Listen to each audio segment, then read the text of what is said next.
వరంగల్ జిల్లాలో నిన్న రాత్రి బీఆర్ఎస్ శ్రేణులకు ఒక శోక సముద్రంలో ముంచేసే వార్త తెలిసింది. ఉద్యమ నేత మాజీ ఎమ్మెల్యే పెద్ది సుదర్శన్ రెడ్డి, నర్సంపేట నియోజకవర్గ మాజీ ఎమ్మెల్యే పెద్ది సుదర్శన్ రెడ్డి అయితే ఒక 4 రోజులుగా ఆయన ఆసుపత్రిలో యశోద హైదరాబాద్లో ఆరోగ్యం విషమించడంతో ఆయనను అక్కడ చేర్చడం జరిగింది. మొత్తానికి నిన్న రాత్రి ఆయన కన్ను మూశారు. ఈ విషయం తెలంగాణ ఇటు బీఆర్ఎస్ గులాబీ శ్రేణులంతా కూడా శోక సముద్రంలో మునిగిపోయే పరిస్థితి నెలకొంది. మనం ప్రస్తుతం గిర్నీబావి దగ్గర ఉన్నాము. ఇక్కడ మనం చూసుకోవచ్చు, ప్రస్తుతం పెద్ది సుదర్శన్ రెడ్డి గారి పార్థిక దేహాన్ని ముందుకు నర్సంపేట వైపుకు తీసుకొస్తున్నారు. అక్కడున్న నర్సంపేటలో పార్టీ శ్రేణులందరూ కూడా ఇప్పటికీ చేరుకున్నారు. ఇక్కడ మనం చూసుకోవచ్చు, ఇప్పటికీ వేలాది మంది ఆయన అంటే పెద్ది సుదర్శన్ రెడ్డి ఎలా అంటే ప్రజలకు ఒక నాలుక అంటే ప్రజలకు అందరూ కూడా ఎలాంటి బాధలున్నా కానీ ఆయన ముందుకు నిలబడి ప్రతి ఒక్క బాధను నెరవేర్చుకుంటూ పార్టీని ముందుకు తీసుకెళ్తూ ప్రతి ఒక్క కార్యకర్తను పేరున పలకరిస్తూ ఆయన ప్రతి ఒక్కరి ఎలాంటి ఇబ్బందులున్నా అన్నా అని పలకగానే ముందుకొచ్చి ప్రతి ఒక్కరి ఇబ్బందులను తీర్చేవాడని చెప్పేసి పార్టీ శ్రేణులు అయితే చెబుతున్నారు.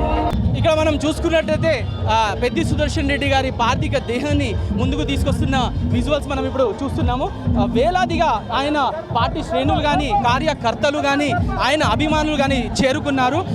పెద్దన్న నువ్వు ఎలా వదిలిపోతావని చెప్పేసి పెద్ది అమర్ రహే అంటూ అందరూ కూడా నివాళులు అర్పిస్తున్న పరిస్థితి. అందరూ నర్సంపేట నియోజకవర్గం అంతా కూడా శోక సముద్రంలో మురిగిన పరిస్థితి కనిపిస్తూ ఉంది. ఇక్కడ మనం చూసుకోవచ్చు, మన పెద్ది సుదర్శన్ రెడ్డి గారి పార్థిక దేహాన్ని తీసుకెళ్తున్నారు. అందులో వారి సతీమణి మరియు వారి కుమార్తె ఉన్నట్లు మనకు కనిపిస్తూ ఉంది. ఇక్కడ గులాబీ శ్రేణులు అయితే ఇప్పటికే ఇది బీఆర్ఎస్ పార్టీకి ఒక తీరని శోకమని మనం చెప్పుకోవచ్చు. పార్టీ శ్రేణులంతా కూడా ఇప్పటికే తెలంగాణ వ్యాప్తంగా ఉన్న పార్టీ శ్రేణులంతా కూడా ఇక్కడికి చేరుకుంటున్నారు. నర్సంపేటకి రోడ్ అంతా కూడా వేలాది మంది ఇప్పటికీ రావడంతో ఇక్కడ ట్రాఫిక్ కూడా భారీగా జామ్ అయిన పరిస్థితి కనిపిస్తూ ఉంది. మనం చూసుకోవచ్చు విజువల్స్లో. ఇక్కడ కొంతమంది బీఆర్ఎస్ పార్టీ కార్యకర్తలు వారి అభిమానులు కూడా మనతో పాటు ఉన్నారు. ఒకసారి వారి మాటలు తెలుసుకుందాము. పెద్ది సుదర్శన్ రెడ్డి గారి మరణ వార్త వినగానే వారు ఏ విధంగా వారు తీసుకున్నారు, వాళ్ళకి ఏ విధంగా అనిపించింది సార్ చెప్పండి. అన్న ఒక పెద్ద దిక్కును కోల్పోయింది అన్న, నర్సంపేట ఒక పెద్ద దిక్కును కోల్పోయింది. చాలామంది బాధతో ఉన్నారు. ఎవరు సుముఖంగా లేరు. వారం రోజుల కాంచెలు ఎవరు అన్నం తినట్లేదు, ఎవరు సుముఖంగా లేరు. అందరూ బాధతో ఉన్నారన్న. ఆయన అలాంటి లీడరు మళ్ళీ ఉండడేమో కనబడడేమో అనేది చాలా దిగ్బంతో అందరూ బాధపడుతూ ఉన్నారన్న. మీరు చెప్పండి, పెద్ది సుదర్శన్ రెడ్డి గారితో మీకున్న సాన్నిహిత్యం ఏ విధంగా ఉంది? ఆయన మిమ్మల్ని ఏ విధంగా కలిసేవారు? ఏ విధంగా మీరు కలిసినప్పుడు ఆయన పలకరించేవారు? తెలంగాణ ఉద్యమం స్టార్ట్ అయినప్పటి నుండి కేసీఆర్ చేసిన సేవలు ఎన్నో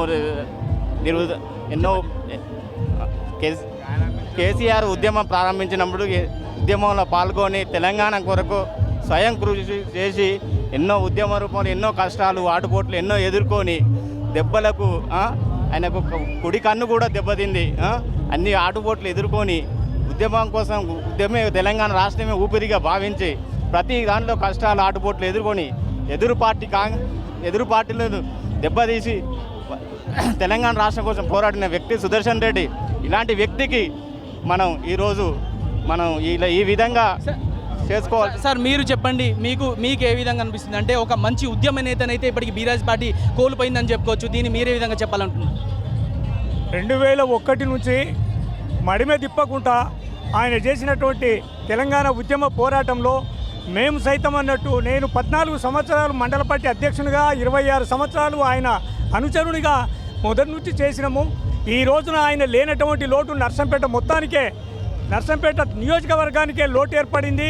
ఆయన పేద ప్రజలకు ఎంతో సేవ చేసిండు, ప్రతి గ్రామాన్ని అభివృద్ధి చేసిండు. అటువంటి నాయకుడు పోవడం నర్సంపేట ప్రజల యొక్క దురదృష్టం. ఇవాళ నర్సంపేట ప్రజలంతా కూడా కన్నీటి పర్యాంతమై ఉన్నారు. ఇప్పటి వరకు అలాంటి నాయకుడు దొరకడు. ఈ నర్సంపేట నియోజకవర్గానికి మళ్ళీ అట్లాంటి నాయకుడు తయారు కాడు. ఈ నర్సంపేట నియోజకవర్గ ప్రజలంతా కూడా పెద్దగా నష్టపోయినటువంటి పరిస్థితి. ఆ నాయకుని కోసం నివాళులు అర్పించి ఇవాళ కడదాకా పోతాము. ఆయన పూర్తి అంత్యక్రియల వరకు పోతాము. ఆయన యొక్క జెండాను, ఆయన యొక్క ఆశయాన్ని సాధించి తీరుతామని చెప్పని నేను మనవి చేసుకుంటున్నా. ఇది మనం చూసుకున్నట్టయితే బీఆర్ఎస్ పార్టీ శ్రేణులు అయితే మొత్తానికి ఒక శోక సముద్రంలో మునిగిపోయినారని చెప్పి మనకు కనిపిస్తూ ఉంది. ఎందుకంటే ఆయన ఉద్యమ నేత ఒకప్పుడు మన మలిదశ ఉద్యమం నుంచి తెలంగాణ వచ్చేంత వరకు కూడా తెలంగాణ సాధించుకున్న తర్వాత కూడా ఆయన పెద్ది సుదర్శన్ రెడ్డి గారు ఇక్కడ ఎమ్మెల్యేగా చేసినప్పుడు పలు అభివృద్ధి కార్యక్రమాల్లో భాగంగా ప్రతి ఒక్కరిని కూడా పేరున పలకరిస్తూ నర్సంపేట నియోజకవర్గ అభివృద్ధిని ఆయన తన భుజం పైన మోసుకుంటూ అటువైపు బీఆర్ఎస్ పార్టీ పనులను కూడా ఆయన భుజం పైన మోసుకుంటూ ప్రతి ఒక్కరితో కలిసిమెలిసి ఉంటూ ఇంత అభిమానాన్ని సంపాదించుకున్న ఆయనను కోల్పోవడం ఇక్కడ కార్యకర్తలకు కానీ ఆయన అభిమానులను తీరని లోటు అని చెప్పుకున్న పరిస్థితి కనిపిస్తుంది. కెమెరా పర్సన్ బాలుతో సల్మాన్, రాజ్ న్యూస్, వరంగల్.